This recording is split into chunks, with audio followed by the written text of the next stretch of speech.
Hello guys, আসসালামু আলাইকুম। আবার চলে আসলাম। তো আজকে আমরা করব এই বটলটাকে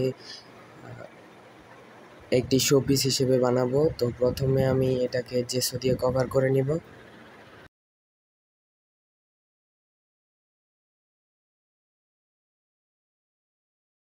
আমার বোতলটা জেসো দিয়ে কভার করা শেষ। তো আমি এখন বোতলের নিচে অরেঞ্জ কালার দিয়ে নিচ্ছি।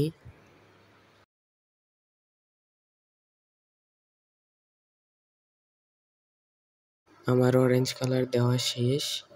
তো এখন আমি বাকিটুক ইয়েলো কালার দিয়ে কভার করব। তো ইয়েলো কালার দিয়ে কভার করে ভালোভাবে রঙগুলোকে মিশিয়ে নিব যাতে দেখতে সুন্দর দেখায়। তো আমার রং ম্যাচ করা এবং সুন্দরভাবে দেওয়া শেষ।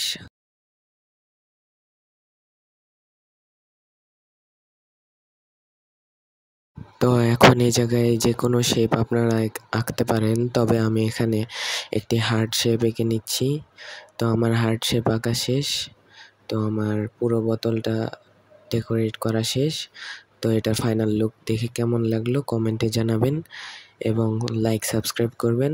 দেখা হবে পরে অন্য কোনো ভিডিওতে। Bye bye.